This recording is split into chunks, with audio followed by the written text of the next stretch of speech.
pretty much all governments, until the last one, this one, 2014, Narendra Modi government, followed these two ideas very, very strongly. So, for example, poor country like India guarantees 100 days of work to all its poor people. It's called the Guaranteed Employment Scheme. You can be anybody, any religion, you can speak any language. If you live in India, you're a poor person, you get 100 days of guaranteed employment. Right to food. Every single Indian person has the right to food. The state helps give them food, doesn't allow them to go hungry. The right to information. Doesn't depend on your religion.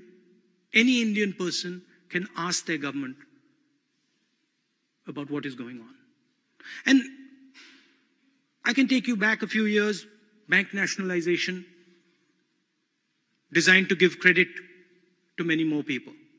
So these were two of the fundamental ideas that pretty much every single Indian government held true, which has now been attacked and to a great extent damaged by the government in power today. They do not feel that every single person in India should have access to the fruits of this transformation. They feel that tribal communities, poor farmers, Dalit communities, lower caste people, minorities should not get the same benefits that the elite of the country get. And our point is that the risk was everybody's. Everybody took the risk, and we feel everybody should get the reward.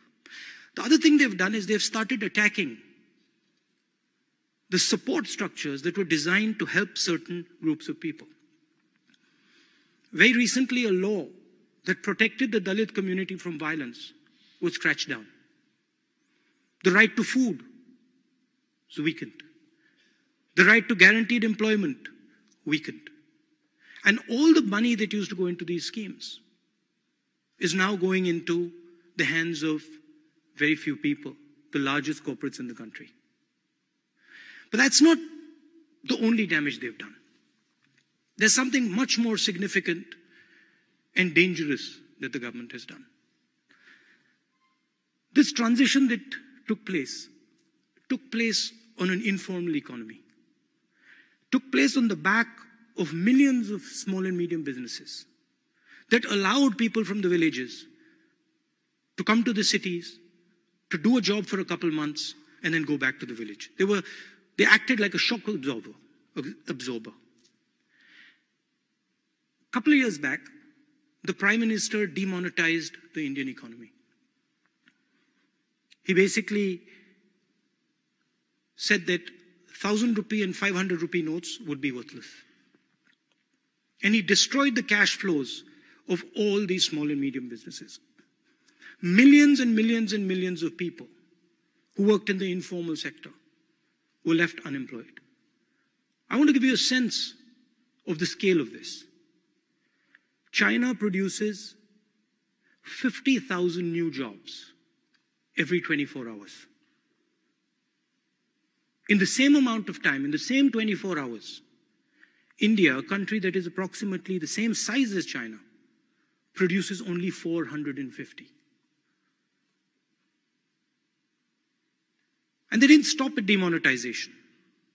They imposed a badly conceptualized, badly thought through, badly implemented goods and services tax, which complicated the lives of these small and medium businesses and basically resulted in the closure of hundreds of thousands of them. And large numbers of people who worked in these businesses were forced back to the villages. And these three things that the government has done has made India angry. And that's what you get to read in the newspapers. When you hear about lynchings in India, when you hear about attacks on Dalits in India, when you hear about attacks on minorities in India, that's the reason for it. That a huge, powerful transformation, which is frankly shaping the entire world, requires certain protections for its people. And that protection is being taken away. And India is reacting to that. It's very dangerous in the 21st century to exclude people. And I want to give you a small example. A strong example, but a small, strong example. The United States attacked Iraq in 2003. And one of the first things they did was Executive Order 1 and Executive Order 2, which is in common parlance called debartification. But in fact, it was a law that stopped a particular tribe in Iraq from getting government jobs. A law that stopped them from getting jobs in the army. And there was a history to it. So it seemed like a very innocuous decision at the time. It took the United States a couple months to defeat Saddam Hussein's army. Hardly any Americans died. Very limited number of soldiers died. Few months after the invasion, the network that was excluded from jobs in Iraq, the Tikriti tribal network, linked up with the cell phone network in Iraq and with the network of artillery shells that were left in the villages. And you got an insurgency that fought the United States and caused massive casualties to the Americans. And it didn't end there. That insurgency slowly entered empty spaces. It entered the empty space in Iraq. It entered the empty space in Syria. And then it connected with the global internet to form the horrific idea called ISIS. And I'm explaining this because if you don't give people a vision in the 21st century, somebody else will give them one. And that is the real risk of excluding large numbers of people from our development processes. Every country faces this risk. If you don't embrace people, if you don't give people a vision, somebody else is going to do it. And that vision might not be a vision that is good for you or good for the world. I want to end by telling you about a conversation I had many years ago with the ex-Defense Secretary, Robert McNamara, which has stayed in my mind. He had come to India and I asked him, what was your experience in the Vietnam War?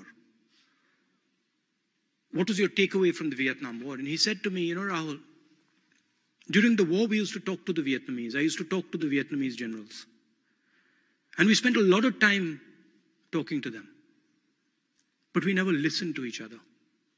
It was only after the war, when I met those same generals, that I realized that what they were telling us was not what we were hearing. And what we were telling them was not what they were hearing. And he said that I wish that we had listened to them during the war.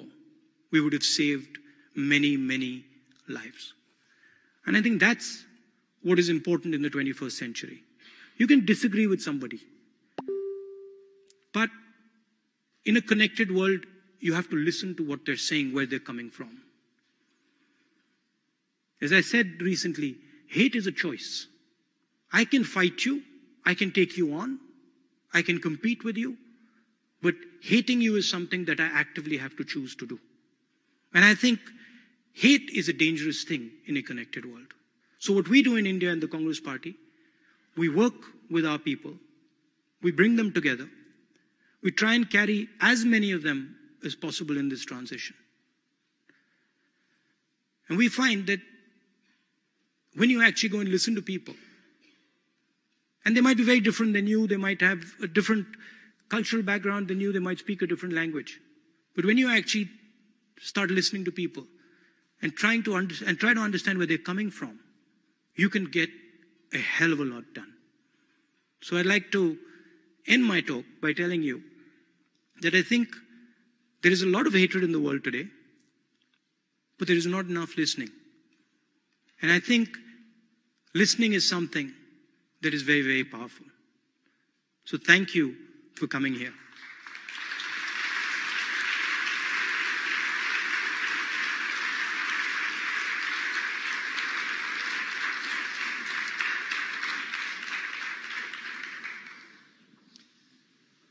Thank you so much. I think there will be lots of questions from the audience, but let me go first. Okay. Because your last example was very interesting, talking about hate, because in these times we are talking a lot about hate speech and politics, especially when I follow you on Twitter. Yeah, I see a lot of hate speech. I see it with every politician. And me doing the hate speech? No, not you doing. Not you. The comments. The comments. Sorry. Yeah, no. No, I just making sure. No, I think to listen to each other is very important, but there were times where there was no need to mention it. And also, I remember some weeks ago there was a discussion in the Indian Parliament where were you making slightly the same point in the debate about that not only fighting against hate is important but also love, and at the end of the debate you went over to Prime Minister Modi and you hugged him. Yeah, because... And maybe you would like to comment on that. No, it's, you see, non-violence in India is a foundational philosophy.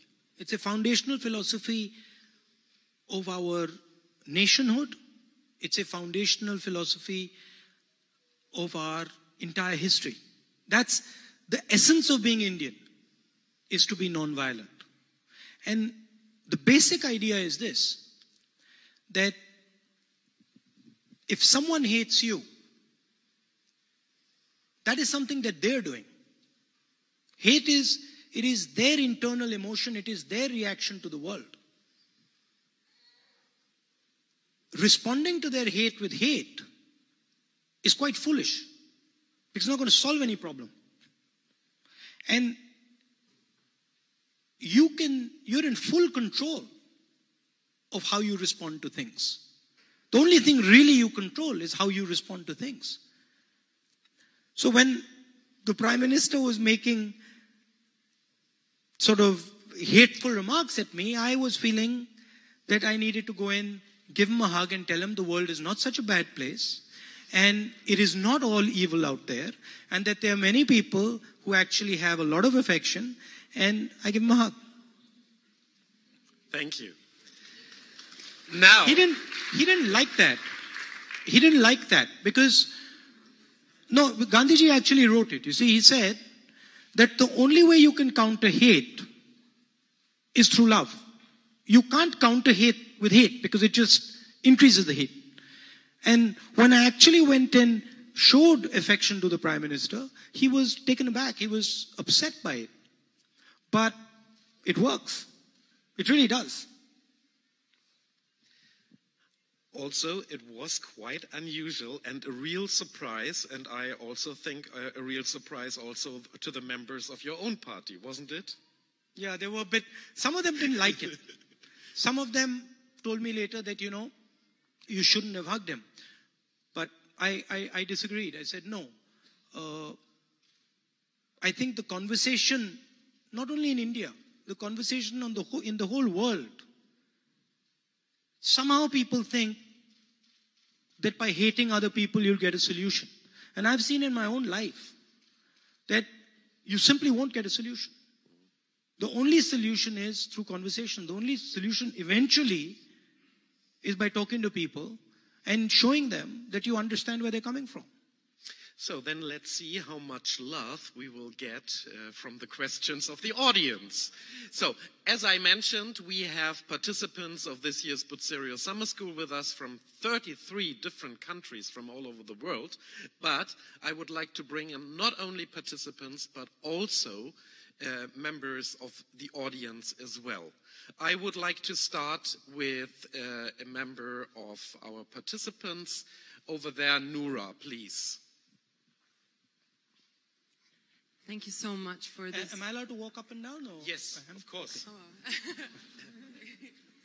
Okay, but now I have to stand in honor of you coming. Oh, you can't see. They can't see me. I guess the lights. We can I'm stand sorry. here. Thank you so much for this most inspiring talk. I think in the world we live in today, we need more people like you to spread the love and remind us of what is truly important. My question is very simple and yet a complicated one. You cannot fight hate with hate, but how do you fight violence? Because today we see many parts of the world where there is violence. How would you suggest that we fight that? The only way you can fight violence is with non-violence. There's no other way. It's the same. There's no other way. You might be under the illusion that you can fight violence with violence, but it'll come back. You might think that you're very powerful and that you can subdue somebody else, but believe me, they'll find a way of coming back. Because violence is being caused because of a certain anger inside. Until you remove the anger, until you understand and remove the anger, it's going to remain there. So you can't fight violence with more violence. And of course there are people out there who are so angry and so deeply infected by hatred that it'll take a huge effort. But I think that's the only way forward. That's the philosophy I believe in. Look, I've lost 2 members of my family. My grandmother and my father were both killed. So I've suffered violence. I'm talking actually from experience. I'm not talking without experience. And I can tell you that when you look at it properly, when you look at violence properly, there is only one way out of it. The only way you can move forward after violence is through forgiveness. There is no other way. And to forgive, you have to understand. You have to understand what exactly happened, why it happened. See, there is the common narrative is there is always someone at fault and someone who's not at fault. But if you go into the nuances, there are people at fault on both sides. And there are people trying to solve the problem on both sides. So it's working that. You will see in the 21st century, you will see a certain amount of violence. It's a result of the connectivity, it's a result of limited resources. You will see it. And you will have to deal with it.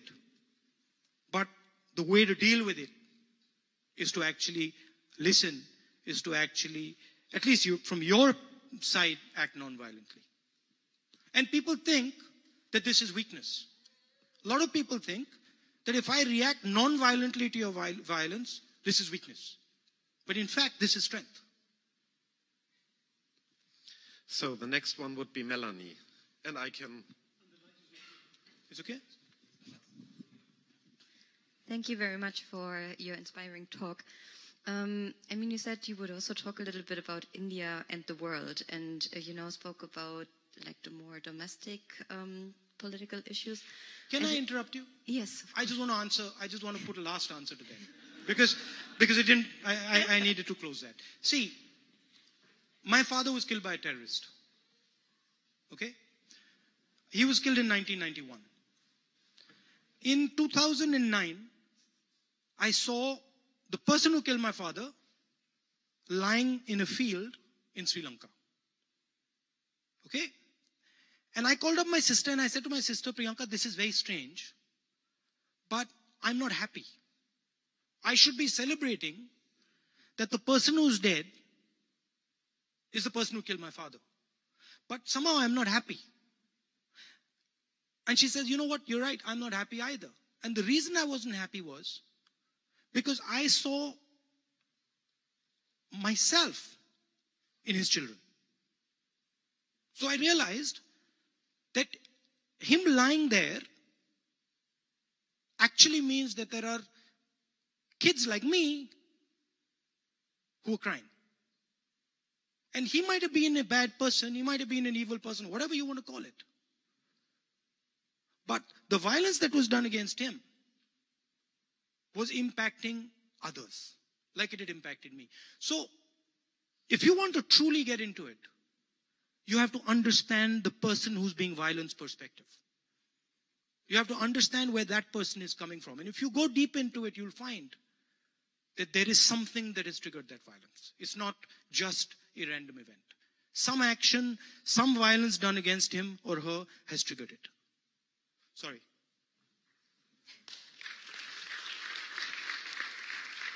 Sorry about that. No, I have to apologize because I will change the subject now completely.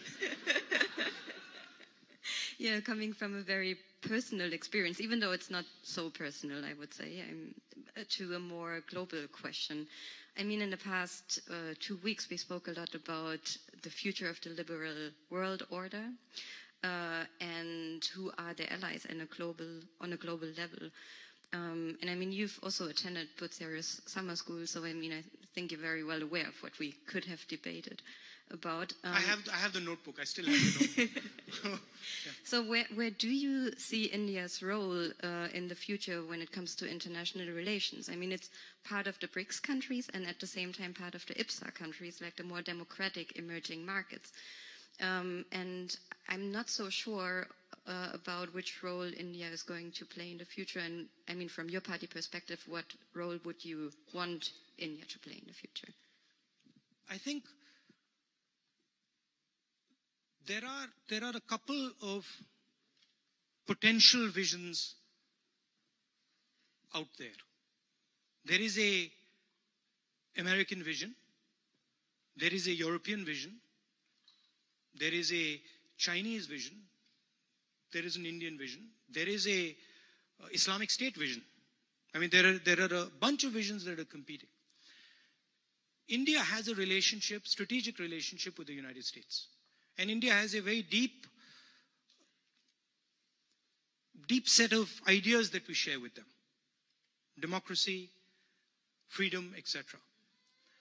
But India cannot ignore the fact that China is growing extremely fast and is going to shape the planet. So to me, India's role is actually to balance these two forces, much like Europe's. I think what would be the worst thing that could happen is that the Chinese and the United States get into a conflict. And I think that would be the absolute worst for the entire planet. And I think the Europeans and the Indians, because of their design, because of our design, are very well positioned to make sure that that conflict doesn't happen. From an Indian perspective, there are certain values like non-violence, like compassion, like listening, that are going to become increasingly more important in the 21st century. You could get away in the 20th century by not listening to people, by using massive amounts of force against people. You can't do it in the 21st century because they will find a way to get back to you. So I think there are certain values that India brings to the table that are unique, and I think a lot of them were espoused by Mahatma Gandhi. They spread to South Africa, Mr. Mandela with Mr. King, Martin Luther King. So there is a very strong set of ideas that India brings to the table. But I think India's role and Europe's role would be one of balancing the narrative. You mentioned the US, so I would like to bring in a voice from the US, David. Thank you. I just want to follow up on that question and maybe press you a little bit on your answer to the last question, because in America, there's been a big shift in talking about the Asia-Pacific to now the Indo-Asia-Pacific. And clearly the wager that the Trump administration is making and that people in security circles in America are making is that India is willing, able, and prepared to play a larger role in working with the US in Asia. But it sounds to me, based on your last answer, that India views itself as more of an honest broker or a balancer between the United States and China. So is India going to go between the two, or is it willing to play a more active role with the United States, Australia, Japan, and others to uphold the liberal order in Asia? I mean, frankly, India is going to do what's in its self-interest, okay? But India has a relationship with the United States, and India shares a certain set of values with the United States. So yes, we are closer to the United States than we are to the Chinese. But the Chinese and the United States are both major players on the planet. And India, frankly, sees itself as similar. I mean, we actually, to be blunt with you, someone asked an Indian leader, do you lean left or do you lean right? And she responded, no, we stand straight. So I think that's really the answer. What is in India's interest is what India will do. But we have a very good friendship with the United States. I think we have time for 3 or 4 more questions. I would like to take somebody from the back. First from the back and then there. Yeah? So please, I think the very last row, you. Yes. And if you could shortly introduce yourself, who you are. Hello, my name is Deepak Kapoor. I'm from India. I'm a Punjabi living in Hamburg for last 6 years, managing European operations of an Indian multinational here. There is so much talk about hugs, and I would like to experience one to feel it.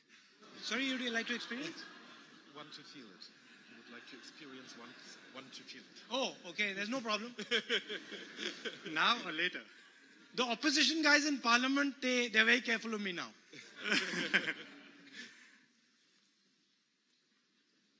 So that was... Sure, you come ahead. Okay, come down, no perfect, problem. thank you. I have no issue. If it makes you happy, it makes me happy. I promise to bring in you. Yeah.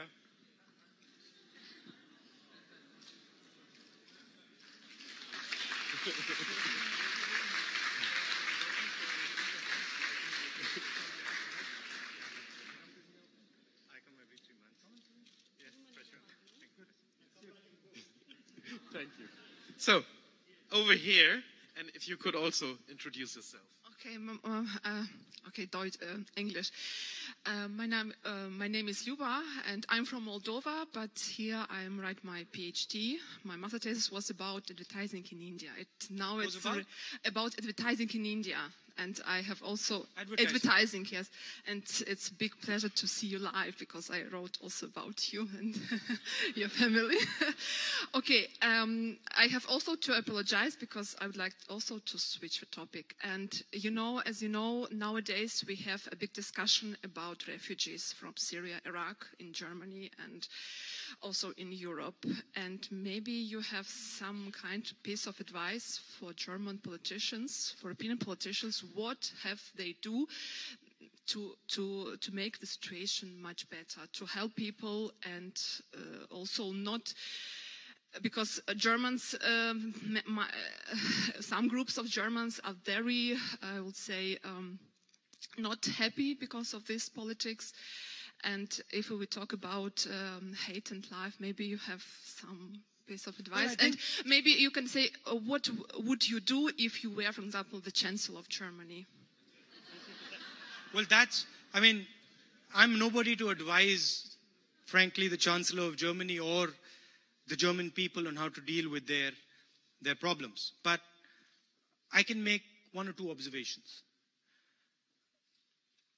If you look at Western Europe, you look at the United States, and you look at India, and you analyze why a certain style of leadership is coming. Mr. Modi in my country, others, I won't name them, but others on the planet.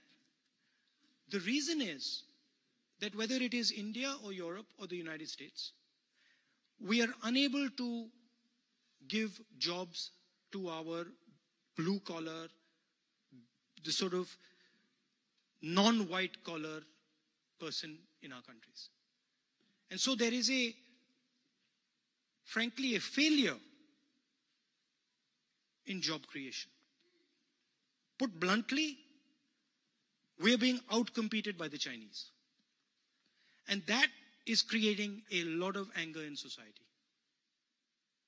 If you want, when you get a situation of scarcity, you start to get conflict in society.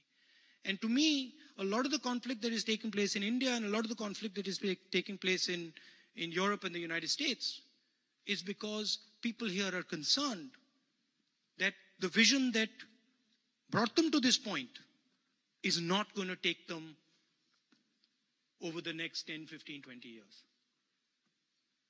And we have a lot of talk about services in India. We talk about 9% growth, 8% growth, but when you actually look at the numbers, there are no jobs. And that's a huge part of why this type of sentiment starts to develop. The other thing, frankly, is the West needs to think about the results of policies like Iraq and Syria.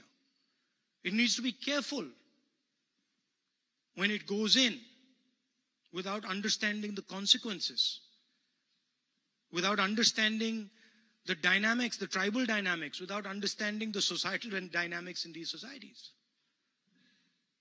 They might seem like weak countries, but every single country has a tremendous amount of power in it. And you disorganize that power, you upturn it, it is going to have consequences. So I think providing a vision to Europe, which is not an easy thing to do, and frankly, I can't do it. Providing a vision to India going forward, and India is developing that vision. We are beginning to understand how we move through this dangerous time. But the stuff that worked 5 years ago, I mean, I've experienced it. The stuff that worked in 2004 didn't work in 2014. It just stopped. And frankly, a lot of the conversation that takes place is about outmoded ideas. Ideas that are not actually going to work in the 21st century. I ask, when I meet leaders of European countries, I ask them a simple question. I say to them, look, you are saying to me that you're pro-globalization. I can see that globalization benefits India. I can see it quite clearly. You just please answer me this question. How are you going to, with your cost structure, how are you going to compete at the blue collar level with the Chinese and the Indians? I've never got an answer. And so there is tremendous energy in Europe. There is tremendous ability in Europe. But it requires a vision that utilizes that energy. It requires a vision that brings people together and says, okay, we got a problem. And this is my main complaint with the Prime Minister in India. India has a job problem, but the Prime Minister refuses to say it. And if you don't accept it and you don't say it, you can't fix it.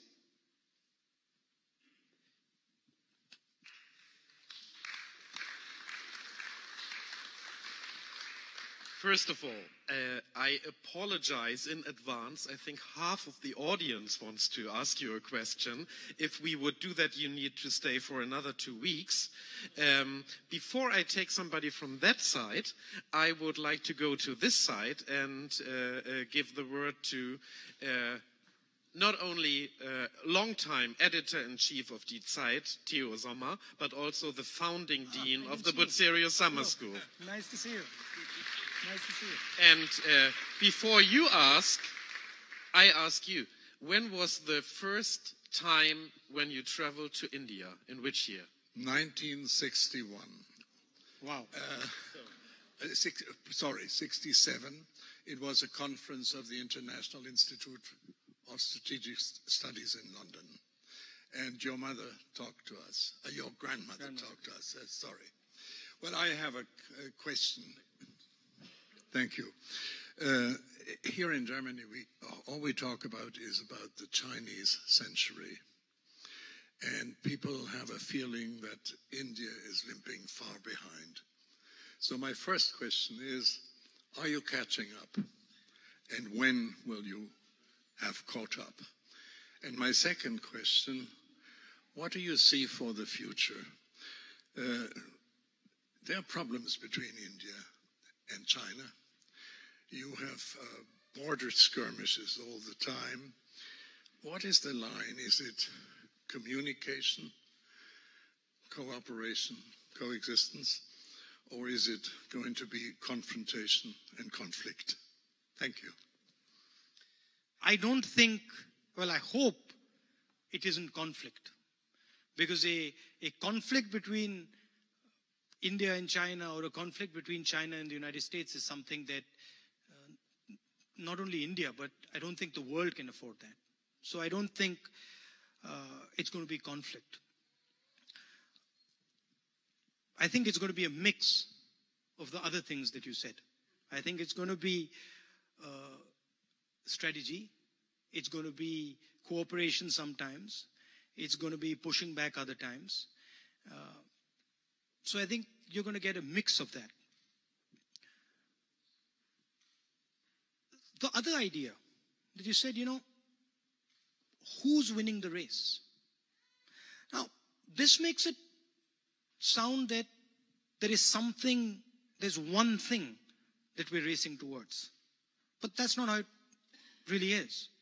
Because frankly, we have a completely different vision of ourselves than the Chinese do. And what we value is different than what the Chinese value.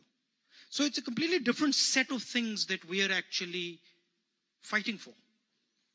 We like the idea, for example, that anybody can say anything in India. Now, you might say to me, well, China is growing at 11% and India is growing at 9%. And I'll say to you, well, how many percent do you give the fact that anybody in India can say anything they want? I'll give that a couple percent. I'll give that maybe 3%. So where I run into a problem is a uniform sort of rule for what success is. I respect the German people enough to say, listen, how you define your future is up to you. That's why I didn't really tell you, I didn't give advice to the German people.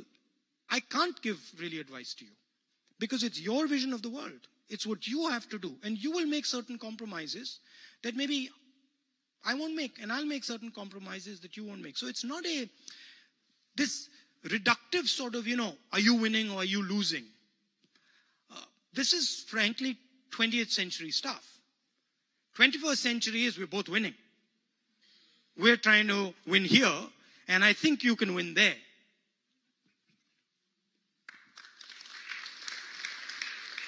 We will take a question from this side. Yes, and if you could introduce yourself briefly. Hi, I'm Sanika, and I'm studying a master's program here. I'm doing journalism. I'm also doing my master's. I understand that this is about global governance, and I'm supposed to probably ask something related to that.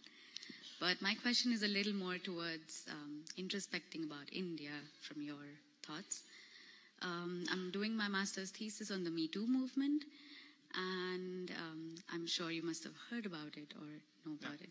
So I'm wondering what your thoughts are about women's safety in India, because recently there was a quite critically challenged piece on Reuters about how India is probably one of the most unsafe countries for women in India, in the world. And I was wondering what your thoughts about this topic was. I would disagree with the idea that India is the most unsafe place for women, but I would agree with the idea that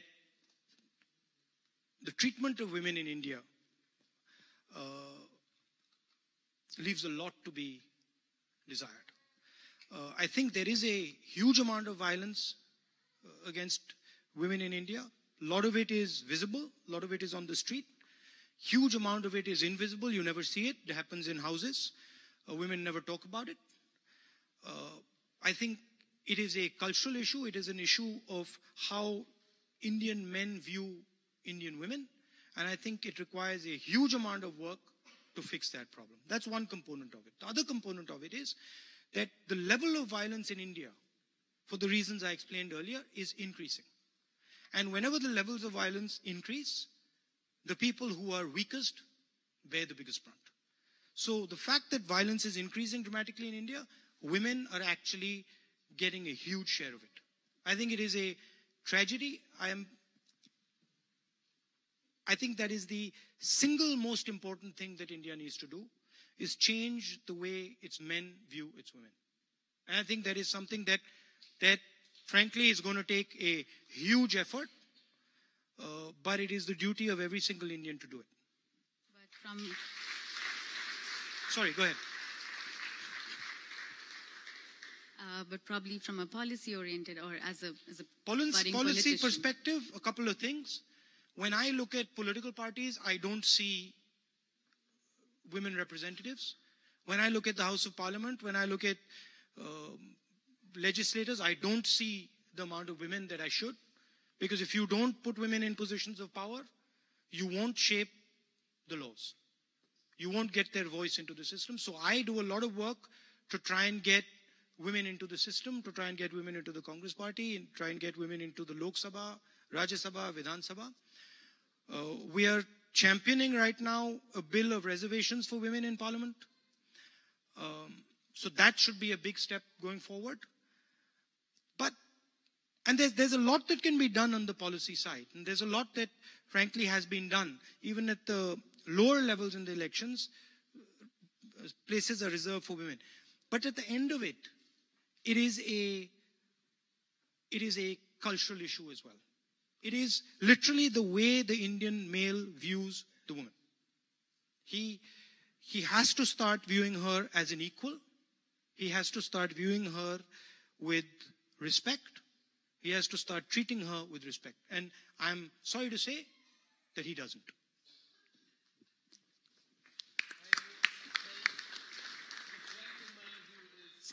There, right, you? Sorry, can I? Yes. See, one thing is for sure.